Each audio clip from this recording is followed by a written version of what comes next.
Good evening, everyone. This is BEBE Davis, publisher and founder of 1021 Magazine. Welcome to the live stream here at our official YouTube 1021 Magazine. Before we get into this live stream, which will be interactive, that means this is a live stream with chats. So I'm going to give it a few moments if you are tuning in to come into the chat, get your essentials, and together we can collectively start talking. If you do not want to participate in the live chat and the exchange of communication back and forth, that's perfectly fine. We can continue with the live stream and you can be the observer. And of course, I can have the gift of gab. Like others, I am coming to you live stream from home. A lot of people are doing the live remotes. And in this plague that we are facing, the coronavirus, also known as COVID-19, it is the United States of America, as well as the entire world. Everyone is affected by this phenomenon. It is unexpected, and we are in uncertain times.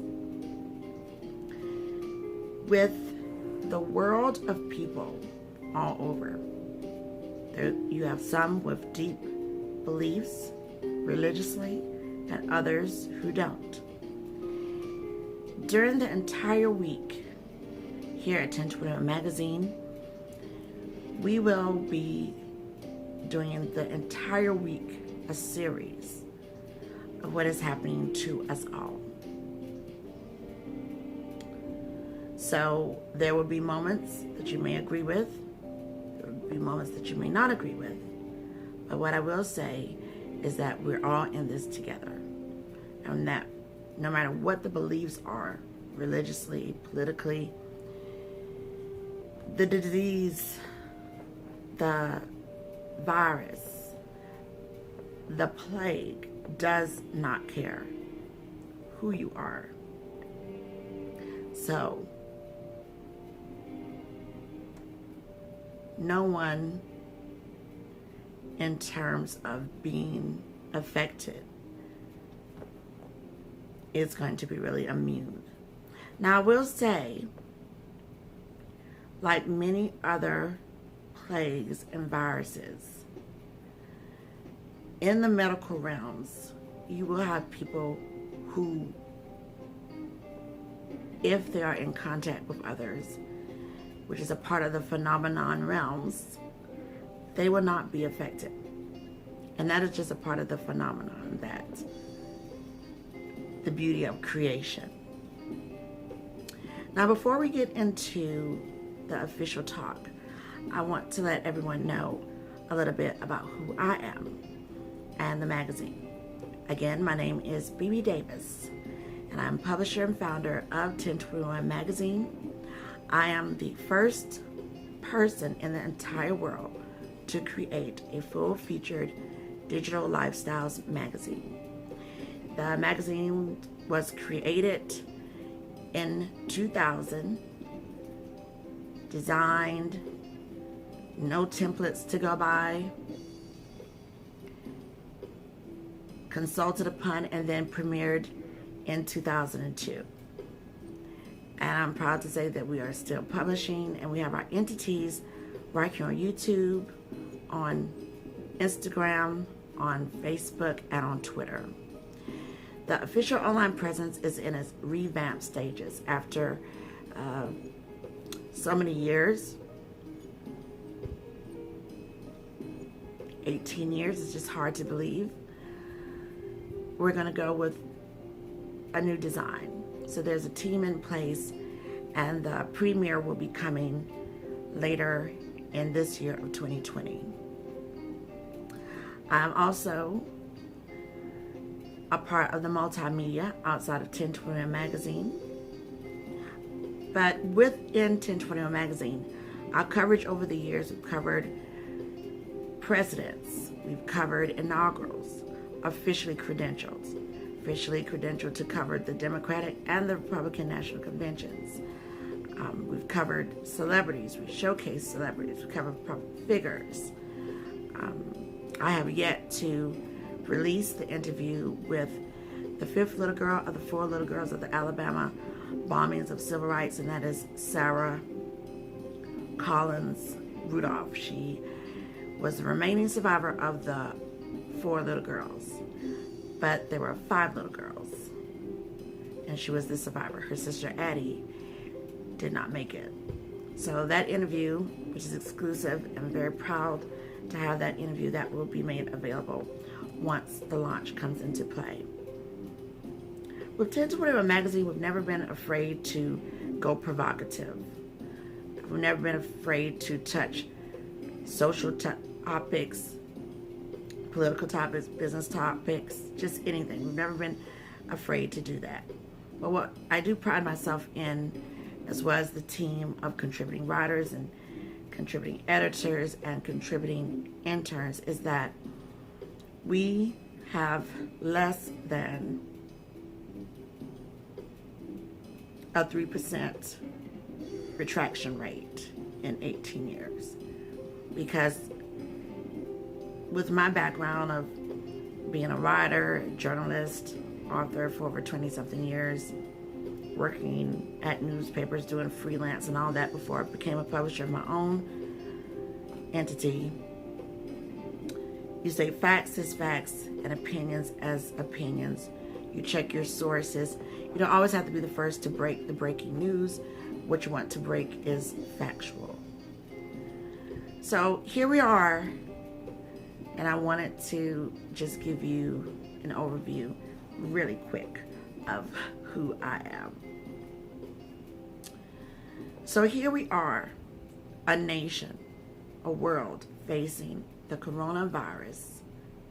And there are a lot of questions that have come up, just questions on questions on questions.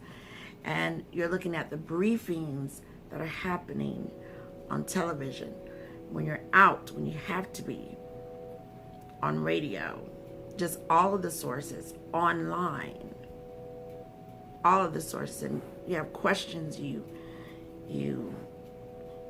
are feeling at a loss. Well, we want you to know that you are not alone with that, because this is a disease that has not been fully understood. But the optimistic part is that you have thousands and thousands of people in the medical profession and in research, science, who are putting themselves in the forefronts to get a handle on the coronavirus, on COVID-19. And you're going to have every one of those components, those professions, to get a handle on this disease. So it could be from major to minor on how to somehow lessen the impact that we are seeing and hearing that's going to happen if we don't. And we, the people, when you think of that, you think of those words, when you say those words, we, the people, are going to be a part of that as well. We're going to have to do our part in making sure that we add to getting a handle on the coronavirus, on COVID-19. The numbers are astounding on what they say will come within the next few weeks, saying that the casualties and the death rate will be at 100,000. So then you ask yourself, you think it does cross some minds. Will I be a part of that? That is a large scale number. or how do we get on top of this? Because those are guesstimations, estimations, those numbers. But those are really, really real numbers. When we look at the coverage from the media family of bodies, caskets lined up, ships coming to be makeshift hospitals, grassroots hospitals turned in from buildings just to have enough space for the impact that they say is coming. It completely blows the mind. And if you are of the equation of joking around and not taking this seriously, something is truly, truly wrong. And I've been seeing some of this as well as others. Now, that's not to say that you should be in full panic mode. You know, you should be in that stress mode as possible, because stress can compromise your body, it can compromise your immune system, and that's not what you want. You don't want that at all. But the forever joking about this for social media is just really ignorant, especially when you're grown people. On my private social medias, I look at some people who are like, we're like grown, and they're just making all these light jokes, and it's just like, this is really, very serious. You know, yes, the social media is a place for us to come collective and get our mind off things, but then some of what I'm seeing is just very immature for the very seriousness of what is happening. Now, in saying that, you have some people who will joke, and that is because of fear. Fear can make you be in those kind of joking stages. Or it could be, again, to lighten the moment with your people on social media. But we're talking like just heavy joking and all that other stuff that's continual, and you're not really zoning yourself into know the serious nature of this. It just kind of like blows the mind. I think for a lot of people who are on those wavelengths and all that other stuff, some, just like it did with any other plague, when it starts hitting home, when it starts hitting closer, then you're going to see a lot more people taking it seriously. Now, me personally, there's no one that I know personally up close that has died of the coronavirus, but there are family member friends. My mother has a classmate whose aunt and uncle died over the weekend. I don't know them personally, but that's pretty close enough for me. Okay? And they died of the coronavirus. They're both in the hospital. And then other family members, friends of the family, they traveled down south for a funeral, went back up in ICU because of the coronavirus. So for some people, it is going to take something to hit real home for them. But for all of us, it shouldn't take that. It is very serious. We want people to have a sense of well-being, but you must keep informed with what is happening, because things are changing by the minute. And the blame game, the shift of the blame game should just be totally out, because we have to let that go. We have experts who are advising the president. We have others who are making not only the president, but their governors, the lawmakers accountable. We are seeing the efforts. So I'm not going to say that we're not seeing the efforts, and we must move forward.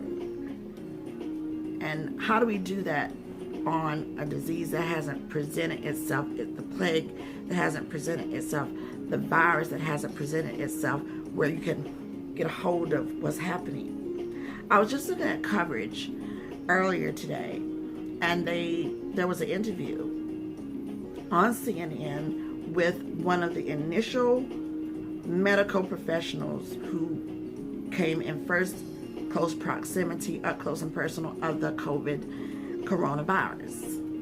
And there were a lot of deaths happening in the nursing homes, where a significant amount of elderly died. And when we are looking at the CDC and other major forums that are telling us, here are some of the symptoms, what I saw today on the news on CNN midday with that staff, who was one of the first in the United States to cover the COVID virus, there were no symptoms of sniffles and any of that other stuff, or coughs. It was the redness of the eyes. Now, this is how I usually kind of do my makeup. Sometimes I put it on kind of thick, the coloration between my eyes. And that's just to give love also to my heritage, okay? And artistry. But they spoke on, and not like this, but because they didn't have any visual pictures to show, but she spoke of red eyes. And the red eyes she spoke of was not the inside of your eyes, the whites of your eyes, but it was around the eyes, red eyes. And that is not one of the symptoms that is in the CDC. So we have to not look just at that. We have to listen and to the people who are hands-on and what they see. And I think that's very important. So with my team, when I go back to saying you got to have the researchers, the collectiveness, and all of that, as someone who is an investigative journalist, we got researchers, we got writers, contributing interns, and all of that. We're going to take these things that we see, and we're going to do our own investigations, and we're going to make sure to see if we can play a part in that, and as well as you all. So that is what this series is going to be about, doing that investigative work. And if that is something that you like, then you can tune into this series. This series will run from this Sunday to next Sunday, and it's going to be power-packed. It's going to be every night. I cannot commit to a specific time every night, but when you subscribe to the channel, or you come in and view the channel, or if you subscribe to the social media and you come to our social media, then you will see when I will go live, because it could just be anything that may happen in this climate where I cannot commit to a certain time. So we wanted to let you all know that. So this is part 1, and I will be coming back with part 2. Thanks so much for locking in. Stay locked in right here with me, BEBE Davis, for this special series and more to come. Give me a few minutes. We are live stream, and I will come back with tonight for part 2. Going forward from Monday, Tuesday, Wednesday, and all of that, we will not have a part 2. It would just run straight on through. So make sure you stay locked in with me. Now, if we do a part 1 or part 2, it may be for circumstances. So thank you so much for locking in to part 1, and I will be back with part 2.